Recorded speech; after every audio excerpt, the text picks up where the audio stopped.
Hi everybody, it's Julie here and I am back with a new process video, and this time I'm using the kit that Sue's Fish designed for Felicity Jane called Happy Day. And I decided to start, I sort of have a plan of what I want to do, and I start with one of the cardstock. I don't typically use colored cardstock as my background, but this is like one of my absolutely favorite blue purplish color, and I just knew right away when I was waiting for the kit and all of that, and when I unboxed it I was like, yeah, this is what I'm going to do. So I'm going to have some white paint just in the middle, and my plan is to place my photo in the center and then have like a circle using the vellum and sequins that came in the kit. And it actually turned out pretty much like I had imagined. Imagine that, it hardly ever does, but it's really fun when you have a really clear vision when you start, and then it actually turned out the way you have planned. So I just smeared some white paint that I watered down, and then I'm using this Tart Angel Glimmer Mist called Sea Glass, and it is not really a color, it's more of a really pretty blue greenish uh, glimmer. So I'm trying to show you here. Oops. That it has a really pretty sparkle, and I have sprayed it some in the center, and yeah, I really like this one. Yeah, it's called Sea Glass. I don't know what else to tell you. So yeah, let's get started. So that is my background, and yeah, here I have my photo, and it says powerful thoughts create powerful people. So that's what I'm going to talk about, how important it is uh, to have powerful thoughts, positive thoughts. So I'm just going to do very minimal layering on this page. Uh, but I'm going to start doing my circle. So I have one of those circly thingies, and I'm just going to put that on the rubber so I don't like poke a hole in the page, even though that really didn't matter because I'm going to put my photo on top of that anyway. So very loosely I create a circle, and I actually don't even rub this one out. It's going to be like on the page, so if you look closely on it you can see it, but I'm going to stitch so much on it that you can't really tell if you don't notice there. So I'm just going to start spacing these out, and I use all of the colors and I try to overlap them so you can tell that they are vellum shapes, and I think that creates a really nice texture. So when I was doing this, after a while I was like, that is too much, it looks just really busy and all of that. But once I got the I used white thread, when I stitched it, it looked so much better. It looked like it was belonging there, it looks quieted down quite a bit. So now I'm just going to do some sequins, and I use some fine tip multi-matte medium, and that is yeah, I don't know if this bottle was like the cheapest one I could find, and maybe that's not a good plan. It doesn't really clog that much, but it's really not, it's not like smooth to work with. I don't know what to say. But yeah, so I might be considering getting a new one. I don't know, or maybe just refill it. So I'm going to start working with my layers while the sequins and glue are dry.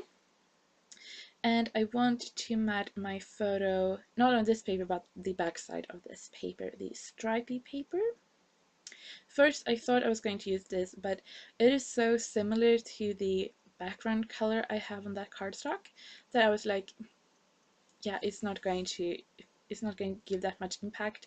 And I mean, I'm going to layer vellum on my under my photo too, so you can't really tell that they are like color stripes, but if you look close enough you can see it, and I like those kind of small touches that I know it's there, and if I look close I can see that there's a pretty uh, paper underneath.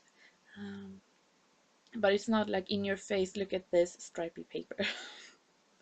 Yeah, I don't know, that's just how I thought anyway. I had some vellum on my desk and I wanted to use that to mat my photo, and so I used two pieces and also this to create some texture. Um, but I think that if you work with a doily, you get that sort of for free. It's sort of quite, it down the doily, but at the same time you get some texture because all of the cut out. So I like to use doilies. They are perfect for everything. They save the world. Yeah. So I'm just going to place my photo, and then I'm also going to have my doily behind. Like so. Yep. And here we have it. So yeah. And then I decide they are okay, so we are going to start the stitching, right? And right now I think it looks okay, but it's a bit too like crazy with all the sequins and all of that, and I'm like I'm thinking like, okay, is it going to work out? I was quite nervous actually, yeah. Because when I have like a vision or a plan that I get before I start working on a page, I am so focused on that like on that plan and to go through with my idea, that sometimes it's almost too much that I can't stop and see, um, because I'm so focused on my plan. And this was sort of that kind of situation when I was like so focused on my plan. I knew what I wanted to do. I wanted to do the circle with the sequence and with the vellum pieces. And when I came to this stage, I was like, am I doing, like, am I on the right track? Is this going to work out?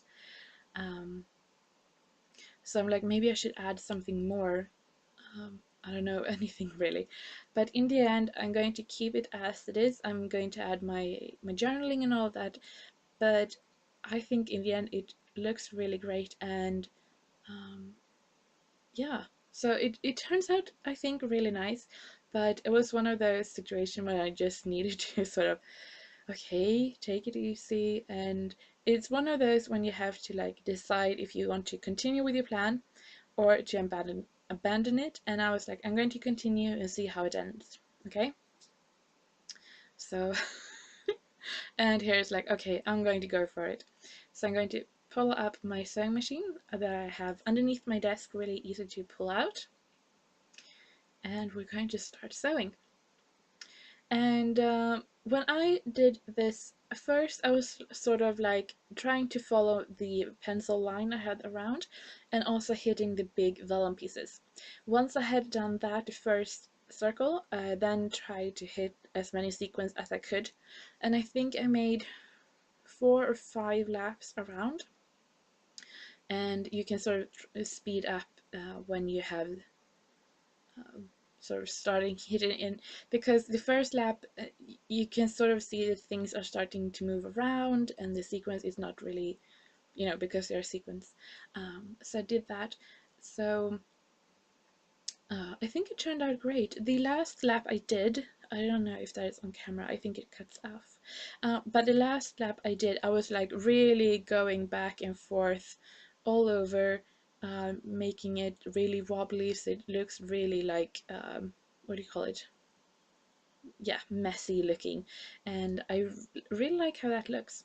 And I think with that white on top of it, it really like pushes the sequence and the vellum shapes back into the background a bit more. And I like that.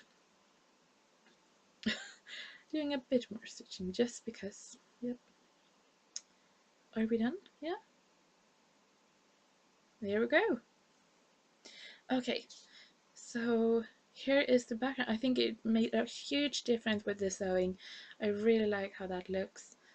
Um, so yeah, I definitely can try that again. I think it would be really fun to do like for Christmas with different sequins and or leaves and flowers, to have it a bit more spaced out, not like having so like a tight reef or whatever you want to call it.